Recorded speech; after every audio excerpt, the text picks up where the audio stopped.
কে উচিত শিক্ষা দিতে শ্বশুরবাড়িতে ফিরে আসতে বলল ফোন করে দাদু পারুলকে। হ্যাঁ বন্ধুরা, এমনটাই দেখা যাবে। বিস্তারিত জানতে ভিডিওটিতে লাইক দিয়ে সম্পূর্ণ দেখতে থাকো।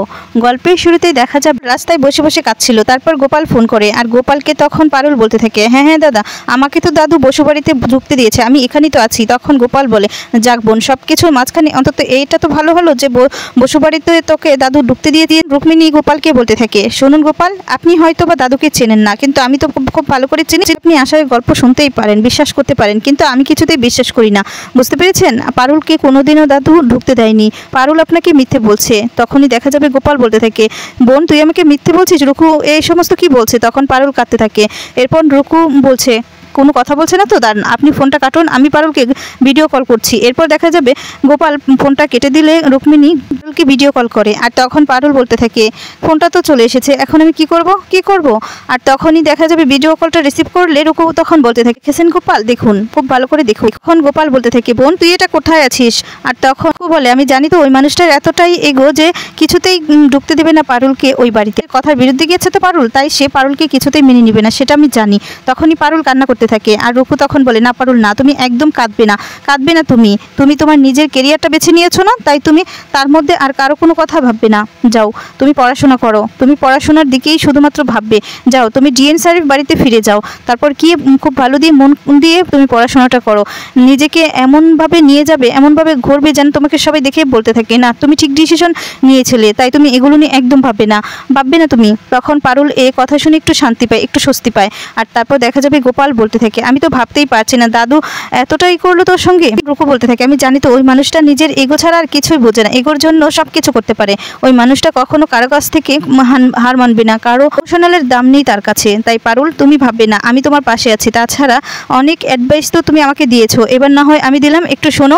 আর তারপর দেখা যাবে পারুল রুকুর কথা শুনে মনে মনে বলতে থাকে, হ্যাঁ আমি আর কাঁদবো না, দাদুর কথা ভাববো না, আমি পড়াশুনো করবো, আমি পড়াশোনা করে নিজেকে এমন জায়গায় নিয়ে যাব যেন দাদু আমার মাথায় হাত রেখে বলতে থাকে যে হ্যাঁ আমি ভালো ডিসিশন নিয়েছি, আমি ঠিক ডিসিশনটাই নিয়েছিলাম। এই কথাগুলো বলে পারুল এক দৃষ্টিতে তাকিয়ে থাকে। ওইদিকে দেখা যাবে রায়ানের মন ভালো করার জন্য শিরিন নাচ করতে থাকে। তখন শিরিনের নাচের তালে রায়ানও থাকে, আর এমনভাবে গান বাজাতে থাকে সবাই তো অবাক হয়ে যায়, আর সবার কানটা একদম ঝালাপোলা হয়ে যায়। তখন সবাই হাত দিয়ে বলতে থাকে যেসব কে বাজাচ্ছে। তখন রায়ানের বাবা বলতে থাকে, মা আমি তো বুঝতে পারছি না কোথা থেকে এই শব্দটা আসছে, কার এত বড় সাহস। তখনই রায়ানের মা বলতে থাকে, বাবা কোথায়? এই বলে দাদুকে ডাকতে থাকে।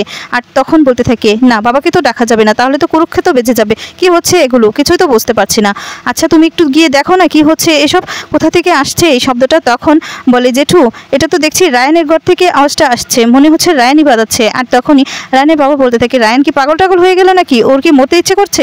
ওর দাদু যদি জানতে পারে তাহলে তো একদম শেষ করে দেবে। কি শুরু করছে বলতো? তখন দেখা যাবে ঠাম্মি বলতে থাকে, বড় খোকা যা, ওকে গিয়ে আটকা ওকে। আর তখনই দেখা যাবে রায়ানের বাবা যাবে, তখন মৈনাক চলে আসে। মৈনাক এসে বলতে থাকে, না আমি যাবো, আমি বাড়ির বড় ছেলে তো, আমি যাচ্ছি রায়ানকে আটকাতে। দাদু তো আমাকে অপদার্থ বলে, এবার দাদু বুঝবো যে কাকে অপদার্থ বলেছে। আমি এই বাড়ির সব থেকে ভালো ছেলে, বড় ছেলে, আমার যে ক্ষমতা আছে সেটা আমি দেখিয়ে দিব। এই বলে রায়ানের ঘরে চলে যায় মৈনাক।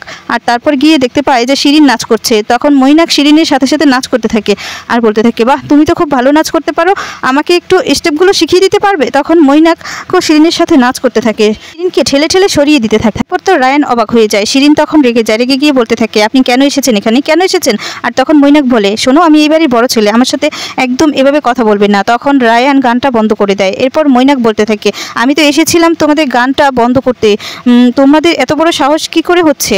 তোমরা এখানে বসে এরকমভাবে গান বাজাও? এই বাড়িতে না কেউ এভাবে গান বাজায় না, বুঝতে পেরেছো? দাদু জানতে পারলে কিন্তু খুব বড় অসুবিধা হয়ে যাবে। তখন শিরিন বলতে থাকে, চুপ করুন তো, আবার নাকি দাদুর ভয় দেখাচ্ছে, কাউকে ভয় পাই না, বুঝতে পেরেছেন? তখন বলতে থাকে, এভাবে পার্সোনাল ম্যাটারে কখনো এভাবে ঢুকে পড়বেন না। আমি তো রায়ানের মন ভালো করার জন্য রায়ানকে নাচ দেখাচ্ছিলাম, আপনি কেন সেখানে এসেছেন? হ্যাঁ আমরা কি একটু পার্সোনালভাবে থাকতেও পারবো না? আর একজন মেয়ে যখন থাকে ঘরের ভিতরে তখন যে নক করে ঢুকতে হয় সেটা কি আপনি জানেন না? তখন মৈনাক বলে, তোমার এত বড় সাহস, তুমি এরকমভাবে আমার সাথে কথা বলছো? তখন শিরিন বলে, যান এখান থেকে যান, আপনার কোনো রকম ভদ্রতা জানেন না। আমি ইচ্ছে মতো যে একটু থাকবো সেটা আপনি পার্সোনালভাবে যে একটু থাকবো সেটাও আপনারা জানেন না। মৈনাক বলতে থাকে, যাচ্ছি, দাঁড়াও, এবার যদি দাদু জানতে পারে না তোমাদের যে কি অবস্থা হবে সেটা তোমরা ভাবতেও পারছো না। তখন মৈনাক শিরিনের চেঁচামেচি সবাই শুনতে পায়। তখন ঠাম্মি বেরিয়ে এসে বলতে থাকে, কি হয়েছে বাবা, কি হয়েছে? আর তখনই মৈনাকও বেরিয়ে আসে। মৈনাক তখন বলে, ওই শিরিন আমাকে অপমান করছে, কত বড় সাহস, আমাকে অপমান করলো। তখন শিরিন রায়ানকে বলতে থাকে, ভদ্রতা এই বাড়িতে। তখন রায়ান বলে, শিরিন দেখ, তোর এভাবে কিন্তু বর্দার সাথে এই অন্যায়টা করা, মানে এইভাবে চেঁচামেচি করাটা কিন্তু একদমই ঠিক হয়নি। আর তখন শিরিন বলতে থাকে, তুই আমার সাথে এরকমভাবে কথা বলছিস? ওদিকে দেখা যাবে রায়ানের বাবা বলতে থাকে, না, ব্যাপারটা নিয়ে কথা বলতেই হবে। এই বলে রায়ানের রুমের সামনে আসলেই তখন শুনতে পায় শিরিন আর রায়ানের কথা। তখন শিরিন বলতে থাকে, রায়ান, তোদের বাড়িতে না সব কিছুতেই বাধা, এত বাধা একদমই ভালো লাগে না, সেই জন্যই তো বলি চল আমরা অন্য কোথাও চলে যাই, অন্য কোথাও চলে যাব। আর তখন দেখা যাবে এদিকে রায়ানের বাবা বলতে থাকে, সর্বনাশ করেছে এই ছেলে, তো দেখছি মানে এই মেয়ে তো দেখছি আমার ছেলেকে বাড়ি থেকে নিয়ে যাওয়ার ধান্দা করছে, আমার তো ভালো লাগছে না, কিছু একটা করতে হবে। তখনই উনি নিচে চলে আসে। ওদিকে রায়ান বলতে থাকে, শিরিন তুই এসব কি বলছিস বলতো, কেন মাথাটা গরম করছিস, মাথাটা ঠান্ডা কর, সব কিছু ঠিক হয়ে যাবে। তখন শিরিন বলতে থাকে, আচ্ছা তুই তো আমার সঙ্গে চিৎকার করলি। তখন বলে, আচ্ছা ঠিক আছে, আর চিৎকার করবো না। আর তখন এই বলে গানটা বাজিয়ে দিলে শিরিন তখন গানের জোরে জোরে গান বাজাতে থাকে আর নাচতে থাকে। তখন রায়ানের মা ঠাম্মি সবাই বলতে থাকে যে আবার তো গান বাজাচ্ছে। তখন রায়ানের বাবা বলতে থাকে, এর থেকেও বড় দুর্ঘটনা আছে, এই মেয়ে তো দেখছি আমার ছেলেকে এই বাড়ি থেকে নিয়ে যাওয়ার পরিকল্পনা করছে। তখন নারায়ণের মা বলছে, কি বলছো তুমি? তখন দাদু সেখানে চলে আসে।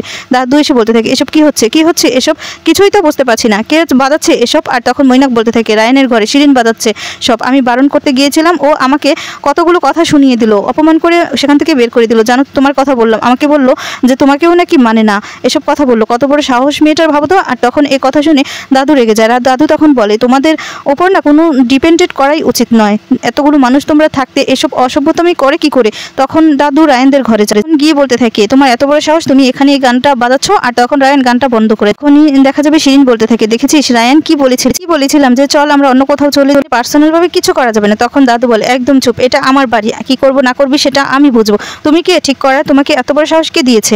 আর তোমার এত বড় সাহস যে তুমি হাফ প্যান্ট পরে এই বাড়িতে ঘোরাফেরা করছো, এই বাড়ির ছেলেমেয়েরা কখনোই এরকম ড্রেস পরে না। তখন শিরিন বলতে থাকে, আমি তো আমার বাড়িতে এরকম ড্রেসই পরি, আমার বাবা তো আমাকে কখনো কিছু বলেনি। তখন দাদু বলতে থাকে, ঠিক আছে, তোমার বাবা তোমাকে কখনো বলেনি তো, তাহলে তোমার বাবার সঙ্গেই কথা হবে। এই বলে দাদু সেখান থেকে চলে যায়।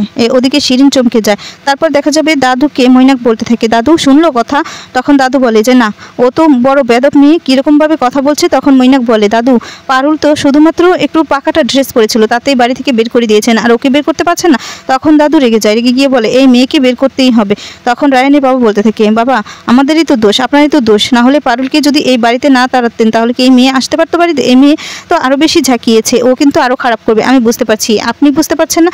এই মেয়েকে যদি একমাত্র কেউ সাহায্য করতে পারে তাহলে হলো পারুল, আপনি পারুলকে ডেকে নিন। তখন এ কথা শুনে দাদু চমকে যায়। ওদিকে দেখা যাবে পারুলের ফিস জমা দিতে হবে 5,500 টাকা, কিন্তু সেটা কিছুতেই জোগাড় করতে পারেনি। তখন তো পারুল খুব চিন্তায় পড়ে যায় আর বলে, কাকে ফোন করব টাকার জন্য?